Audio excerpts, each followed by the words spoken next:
accomplish the permanent closure of the bulk storage facility. Following Hawaii Department of Health approval, the Navy will commence fuel tank closures as early as possible once the Joint Task Force completes the defueling process. It's currently estimated that the facility closure process will take 3 years to complete.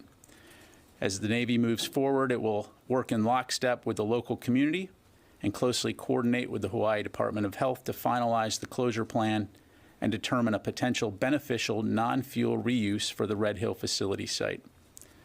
Secretary Austin and senior leaders at DoD are committed to ensuring that the department follows through on its promise of increased transparency and coordination with military families and the citizens of Hawaii. As the Secretary has said previously, defueling and closing Red Hill is the right thing to do for our service members, our families, the people of Hawaii, the environment, and our national security. Separately, Secretary Austin and Chairman of the Joint Chiefs of Staff, General Milley, will host the 7th meeting of the Ukraine Defense Contact Group tomorrow.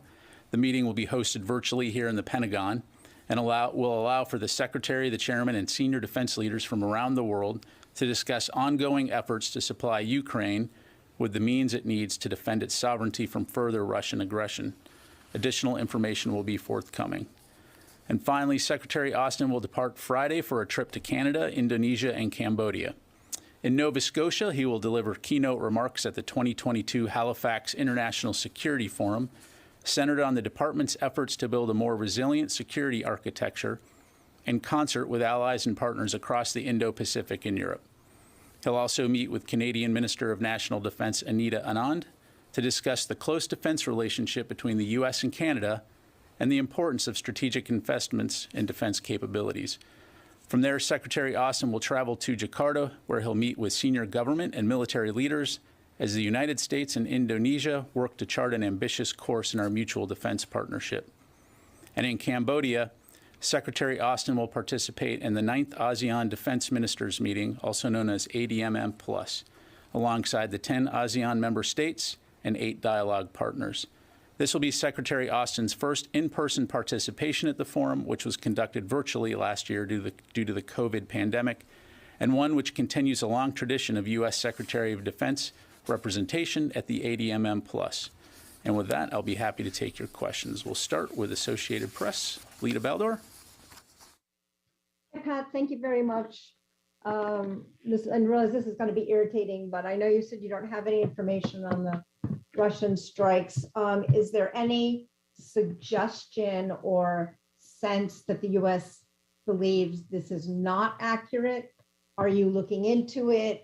Can you give us just some sense of whether or not these reports are deemed believable, and what, if any, calls may be happening right now? Yeah, thanks very much, Lita. So as I mentioned, right now, we are aware of the press reporting on this. We have no information at this time to corroborate those reports, but again, are taking them seriously and looking into them. And so I will make sure that we provide you with any updates as soon as we have them. Did you have a follow-up, Lita? Just one quick sort of unrelated follow-up to that. Do you have any estimate on the number of Russian troops that are currently in Ukraine? Is it 100,000, fewer than 100,000? Can you give us any sense of that? That's it. Thank you. Thanks, Lita. I don't have any numbers to provide from the podium here. Clearly, tens of thousands of Russian forces still on Ukrainian territory, to include Russian forces that have recently been mobilized. We've seen an increase of those forces being sent to the front lines as replacements recently, but no overall number that I'm able to provide. Thank you. All right, Idris. Just on the calls, so is there any call with his Polish counterpart planned at this time? I have nothing to read out at this point. I think President Biden has said a few times that the U.S. will defend every inch of NATO territory. If these reports are true, what does that look like for the administration? Yeah, thanks, Idris. So, as I mentioned, we're looking into these reports, don't have any information to corroborate them at this time. So I don't want to speculate or get into hypotheticals. When it comes to our security commitments and Article 5, we've been crystal clear that we will defend every inch of NATO territory. Thank you. Sir. Hi, Travis Tritton, military.com. I had a Red Hill question.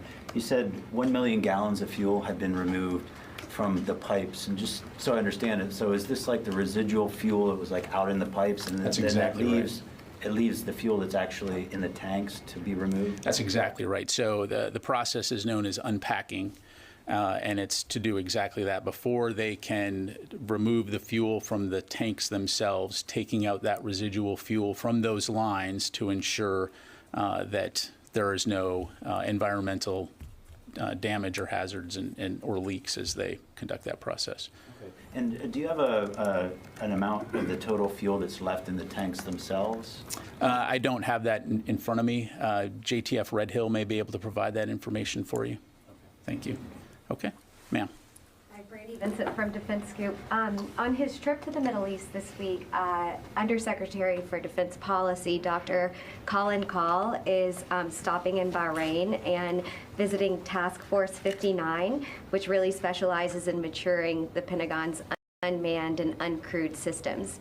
Can you provide some specifics for us on what he's seeing, the technology, exercises, or operations that might be happening there?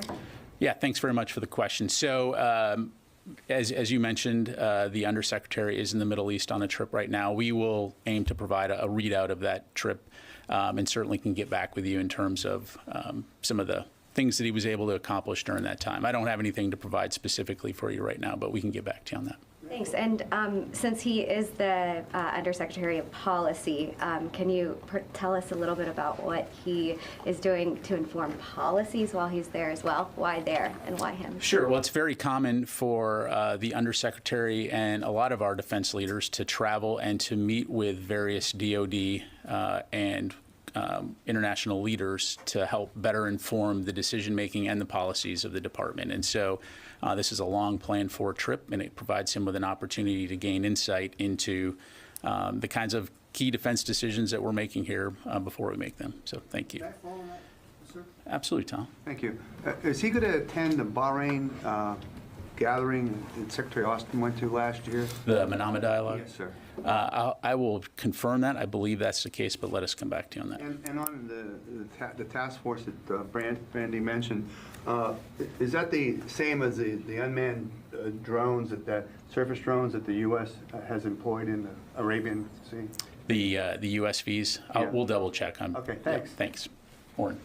When it comes to Poland, what other information are you looking for to corroborate whether or not this was a missile or missiles that landed in Poland?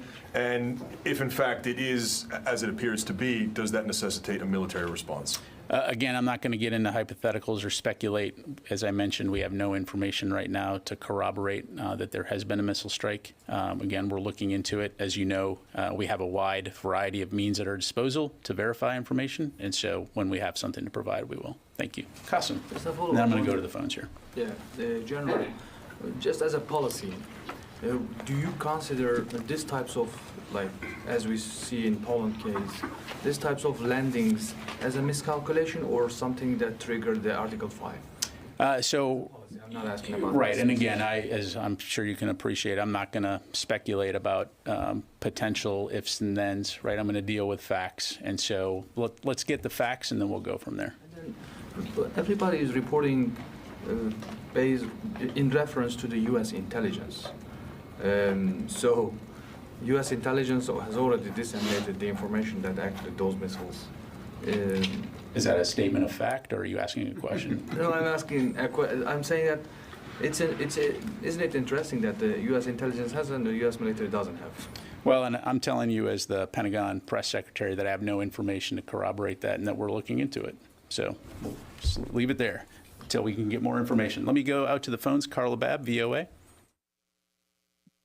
Hey, Pat, thanks for doing this. Apologies on also asking about the Russian missiles in Poland, but in lieu of these reports, how concerned are you about the force protection of U.S. troops in Poland? Would the U.S. need to adjust its force posture there should these reports be confirmed? Yeah, thanks, Carla. So again, to answer your first question, when it comes to force protection, we always take the safety and security of our troops, no matter where they're serving, very seriously. And so we're very confident in any force protection measures that we take whether it be Poland or elsewhere. But again, we're not going to get ahead of ourselves here. We're going to get the facts, and when we have more to provide, we will. Thank you. All right, let me go to Marcin, TV Poland.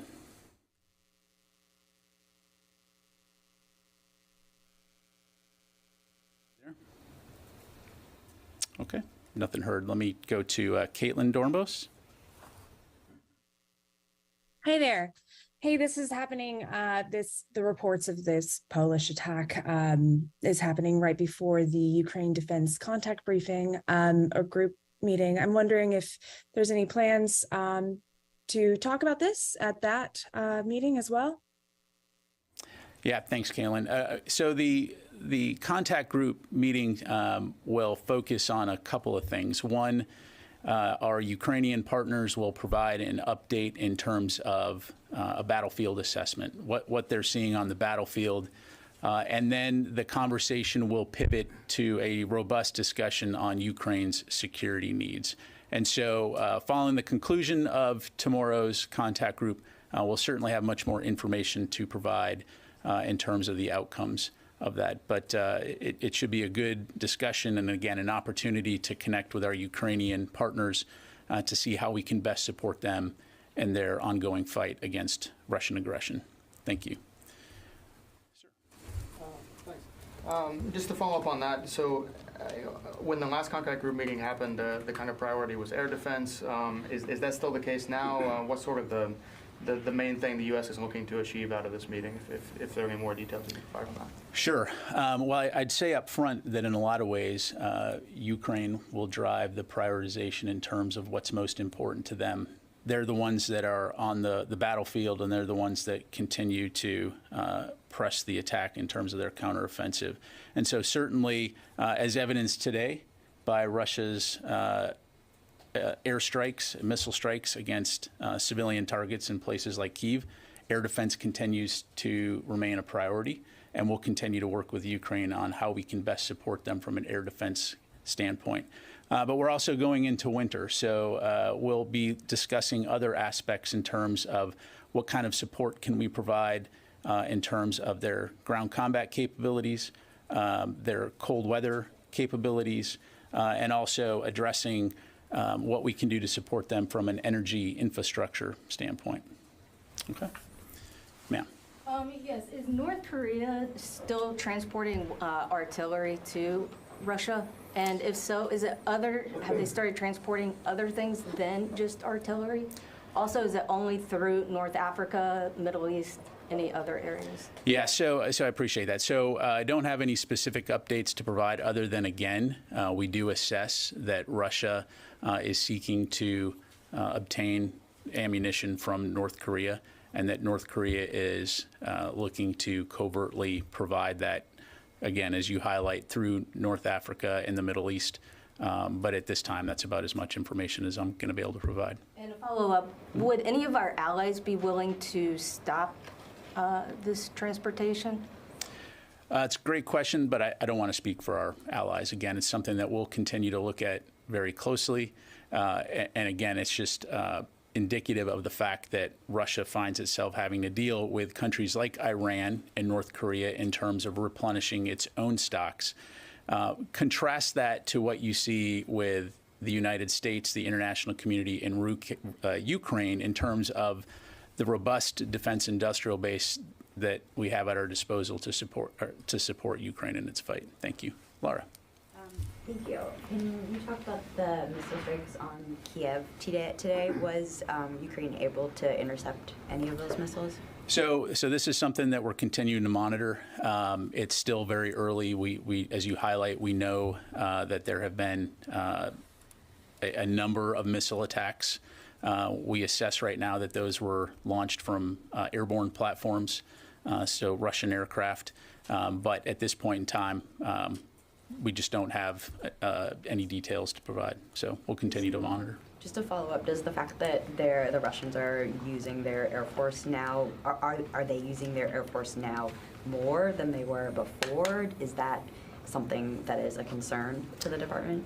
So I think for the duration of this campaign, Russia has used a mix of capabilities when it comes to its strikes, to include surface-to-surface missile systems, airborne platforms, as well as sea-launched missiles. So that in and of itself is not unusual, but in the situation that we're seeing right now, again, we're seeing them employ both ground-based and air-based assets for these strikes today. But again, still early. We're continuing to follow it. Thank you. But, sorry, just to follow up, but the department has said that neither side has air superiority over Ukraine. So the fact that they're dropping bombs from airplanes now, does that indicate that that picture may be changing? So the airspace over Ukraine continues to be contested. Again, without going into a lot of detail, I would say that we assess that these strikes are probably being conducted outside of Ukrainian territory. So in other words, standoff types of strikes. Thanks. All right, let me go to the phone here real quick and then I'll come back in the room. Karun, Washington Post. Hi. So I know that you don't want to talk in hypotheticals, but the possibility of there having been either an errant or an intentional strike on NATO territory has been in the back of people's minds for a long time. Can you walk us through at least what steps the Pentagon goes through to try to verify whether or not, this is to try to verify the specifics of what's happening? Like, what is going on now as you try to get more clarity on whether you can or cannot corroborate that these strikes landed in Poland? And also, is this going to change potentially the ask of what the United States makes at the contact group tomorrow at that meeting? Do you anticipate that this changes either the pressure on countries to pony up more military assistance, or the rate at which that military assistance might need to come together? Thanks, Karun. So as far as the contact group goes, I don't want to get ahead of the discussion or speculate, especially since we have no information at this point in time to corroborate the press reports regarding allegations of a Russian missile strike on Polish territory. In regards to your first question, anytime there's a situation, again, we have a variety of methods at our disposal in terms of verifying information, to include contacting allies and partners to gather information. And so, again, we're looking into these reports, and when we have more to provide, we'll be sure to do so. Thank you. Clarifying question. You said you can't corroborate reports of Russian missiles going into Poland. Are you aware of any reports of explosions happening on the Polish side in that area? Again, nothing at this point to corroborate those press reports. And again, at this point, that's what we have, are press reports. Yes, ma'am. How many U.S. troops are stationed in Poland, and how many U.S. troops are at the Polish border with Ukraine? Let me get back to you on that one. Thanks. Pat, can I follow up on that? No, I'm sorry. I already got you a couple times. Let me get some other folks here in the room, and then if we have time, I'll come back to you, Tom. If I could just follow up on a previous question. I know you don't want to speak for U.S. allies and partners in the Middle East and North Africa region. Just wondering if, regarding this North Korean artillery shipment or shipments, just wondering if you can say whether the department has reached out to counterparts in those countries about potential interdiction. So I don't want to get into specific conversations with allies and partners. Certainly, we have flagged concerns about North Korea, and we'll continue to work with our allies and partners when it comes to anything that could destabilize or cause issues in the region. But I don't have any specifics to provide. Sure. And will Undersecretary Call be meeting with Saudi officials during his trip to the region? Let us get back to you on that one. Thank you. Let me go back to the phone here. Sasha from Newsy. Hi, thank you so much. Regarding the Russian missiles in Poland, the hesitancy here to speculate, can you speak a little bit about, fears of escalation here?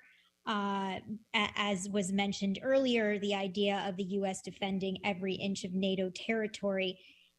Is there some hesitancy here because of the fear of that?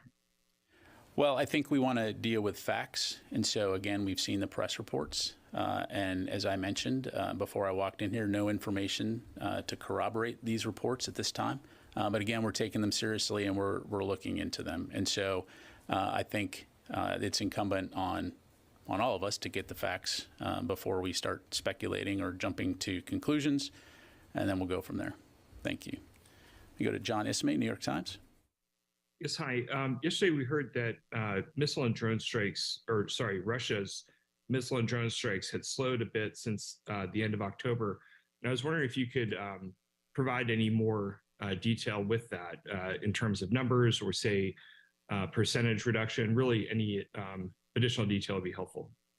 Yeah, so I don't have any specific numbers to provide from the podium here. If you just look at the last few weeks, what we had seen was from, essentially going from the post-Kerch Bridge explosion, an increase in the number of missile strikes against civilian infrastructure and military targets in Ukraine. And over the last couple of weeks, since the end of October, those had slowed down a bit. But again, today we're seeing that Russia continues to target civilian infrastructure and is using missiles really as a tool of terror to strike civilians, civilian infrastructure, especially as Ukraine goes into the winter. So again, something we'll continue to monitor closely. But that's really about all I can provide you on that. Thanks. Let me go to Anton from The Economist. Thanks, Pat. Can you say, have you heard reports that the parts of the power grid in Moldova have been knocked out as part of this wave of Russian strikes? And secondly, on the explosions in Poland, how long do you think it would take you to ascertain what the case is, whether it was a deliberate attack, an accidental one, a stray missile going off course, or something hit by Ukrainian air defenses? Thanks, Anton. So nothing to provide on Moldova. In terms of how long it will take to look into these, I mean, we're looking into it right now. I'm sure that many of your colleagues, as will you, are reaching out to the government of Poland as well to see what they may have to provide on this. But again, when we have an update to provide, we'll aim to do that as quickly as possible. All right, let me go to Nick Schifrin, then I'll come back in the room here. Pat, can I go back to Laura's line of questioning? Can you talk more about standoff strikes, the nature of the missile strikes that we've seen in Ukraine today? Can you confirm some of them did attack Lviv, obviously close to the Poland border? Anything unusual about these strikes? And do you have a sense of what the Ukrainians say, which is this is probably the largest number of strikes in a couple of weeks, upwards of 100? Is that a number that you can confirm, give or take? Thanks. Yeah, thanks, Nick. That is not a number that I can confirm at this point in time. Again, these strikes started today. I know that it's something that we'll continue to watch closely. We are aware of the strikes in Kyiv and in other locations. So when we have more to provide in that regard, we certainly will. But again, at this point in time, it's something that we're watching closely. And again, we'll keep you updated as able. Thank you. Quick follow, can you just confirm even that there were strikes that you're tracking in the western part of the country near Lviv? I cannot from here because I don't have a real-time update. But again, we'll try to keep you as best informed as we can. Thanks, Nick. Louis.